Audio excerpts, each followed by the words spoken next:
Welcome. आज हम French revolution का पार्ट 5 पढ़ेंगे। कल तक हमने पार्ट 4 कवर कर लिया था, जिसमें हमने देखा था कि मैक्सिमिलियन रॉबर्सपियर जो अपना रेन ऑफ टेरर, एक आतंक का समय लेकर आया था, उसके बाद उसी के ही कुछ मेंबर्स उससे परेशान होने लगे थे। आगे चलकर इस मैक्सिमिलियन रॉबर्सपियर को ही फांसी की सज़ा दी गई थी, यानी वो गुलिटीन कर दिया गया था, उसका भी गला कटवा दिया गया था, क्योंकि जनता इससे खुश नहीं थी, क्योंकि इसने बहुत ही ज़्यादा आतंक मचा रखा था। अब उसके बाद जैकोबिन क्लब का भी फॉल हो चुका है। अब फ्रांस पर कौन रूल करेगा, कौन फ्रांस को संभालेगा, वो आज हम देखेंगे। यहाँ तक हमने कल पढ़ लिया था। अब जो डायरेक्टरी है, कुछ डायरेक्टरी के मेंबर्स हैं, 5 मेंबर्स हैं, वो 5 मेंबर्स अब फ्रांस को कंट्रोल करेंगे, फ्रांस पर शासन करेंगे। ये बात आगे बता रखी है। जैकोबिन क्लब जो फॉल हो जाता है, क्यों? क्योंकि मैक्सिमिलियन रॉबर्सपियर है, उसकी डेथ हो चुकी, उसको मार दिया गया है। उसके बाद जैकोबिन क्लब तहस नहस बच जाता है, खत्म हो गया एक प्रकार से कहें तो। और अब जो पावर है वो रिच मिडिल क्लास के जो लोग थे, उन्होंने अपने हाथ में पावर ले ली है।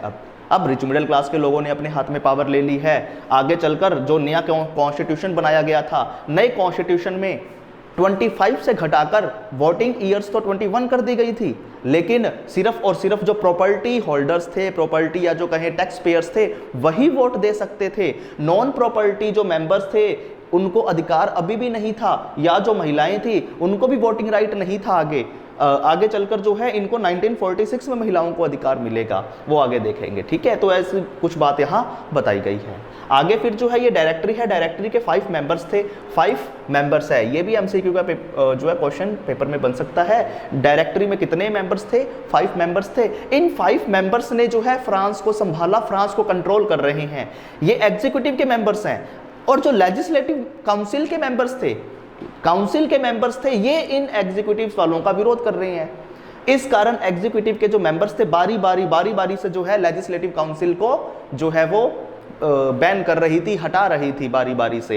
ये घटना यहाँ तक की बताई गई है। अब एग्जीक्यूटिव और लेजिस्लेचर, इन दोनों के बीच कॉन्फ्लिक्ट है, टकराव चल रहा है। इसका फायदा नेपोलियन उठाएगा। अब नेपोलियन जो एक कंसल था इस समय, इनकी जो असेंबली थी, असेंबली में एक कंसल था, गवर्नमेंट का एक ऑर्गन था, ये भी एक गवर्नमेंट बॉडी ही था, एक प्रकार से काम कर रहा था। नेपोलियन ने इसका फायदा उठाया और नेपोलियन 1799 में फ्रांस को अपने कंट्रोल में कर लेगा। अब फ्रांस पर अब ये शासन करना चाहेगा, लेकिन अपनी जो ये मोनार्की है, मोनार्की लेकर आएगा 1804 में। 1804 में ये डायरेक्टरी के जो मेंबर्स थे, लेजिस्लेटिव के मेंबर्स थे, सबको हटा दिया नेपोलियन ने, सबको खत्म कर दिया और खुद 1804 में वापस से मोनार्की ले आया। अब फ्रांस पर नेपोलियन रूल कर रहा है। अब हम टाइमलाइन देखते हैं कि कैसे कैसे फ्रांस पर किस किस का शासन हुआ। 1789 तक लुई 16 रूल कर रहा था। इसके बाद 1791 में कॉन्स्टिट्यूशन तैयार होकर और 1792 में कॉन्स्टिट्यूशनल मोनार्क बना फ्रांस। इसके बाद मैक्सिमिलियन रॉबर्सपियर था, वो शासन करने आता है। मैक्सिमिलियन रॉबर्सपियर वो शासन कर रहा है फ्रांस पर। फिर इसके बाद आगे चलकर जो डायरेक्टरी है, ये डायरेक्टरी के 5 मेंबर्स थे, 5 मेंबर्स ने रूल किया। उसके बाद अब नेपोलियन बोनापार्ट, नेपोलियन शासन करेगा अब फ्रांस पर। यहां तक की हमारी घटना बताई हुई है 9th क्लास की बुक में। नेपोलियन के बाद फ्रांस में क्या घटना घटती है वो हम पढ़ेंगे 10th क्लास के फर्स्ट चैप्टर में। तो नेपोलियन तक की घटना है, यहां तक की बताई हुई है और हम आगे देखते हैं। अब नेपोलियन वो फ्रांस में मोनार्की वापस ला रहा है। जनता को कहता है कि देखो, मैं लुई 16 की तरह नहीं हूं, मैं पुराने राजाओं की तरह नहीं हूं कि आपसे बहुत ज्यादा टैक्स लूंगा। मैं जनता के लिए काम करूंगा, मैं बहुत सारे सुधार करूंगा, रिफॉर्म्स करूंगा। सुधार करने की बात करता है नेपोलियन कहता है मैं बहुत सारे सुधार करूंगा, जैसे जो प्रॉपर्टी होल्डर्स है ना, उनकी प्रॉपर्टी छीनकर गरीबों में डिस्ट्रीब्यूट करूंगा। जो बाय बर्थ उनको प्रिविलेजेस मिली हुई है, ये सारे खत्म कर दूंगा। मैं जनता, जो गरीब जनता है, उनको सपोर्ट करूंगा। ऐसा नेपोलियन कहता है। जनता खुश है, जो जनता आम जनता है, नेपोलियन को एज अ मोनार्क एक्सेप्ट कर रही है। लेकिन इसकी कुछ कमियां भी थी। जैसे इसने न्यूज़पेपर पर बैन लगा दिया था, सेंसरशिप लगा दी थी इसने। तो ऐसे कुछ जो है घटना यहाँ पर बताई गई है कि नेपोलियन 1804 में मोनार्की वापस ले आता है। फिलहाल 9th क्लास में आपको इतना याद रखना है MCQ तक के लिए।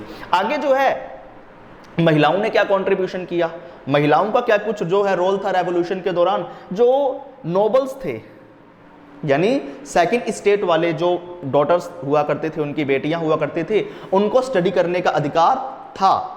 थर्ड स्टेट में थर्ड जो नंबर वाले जो ग्रुप्स वाले थे, उसमें जो रिच फैमिलीज थी, अमीर महिलाएं जो है परिवार हुआ करते थे, उनकी जो बेटियां हुआ करती थी उनको भी पढ़ने का अधिकार था। सिर्फ और सिर्फ हम कहें नोबल्स या थर्ड स्टेट में रिच लोगों को पढ़ने का अधिकार था, और बाकी क्लर्जीज वगैरह को तो अलग से प्रिविलेजेस मिली ही हुई थी।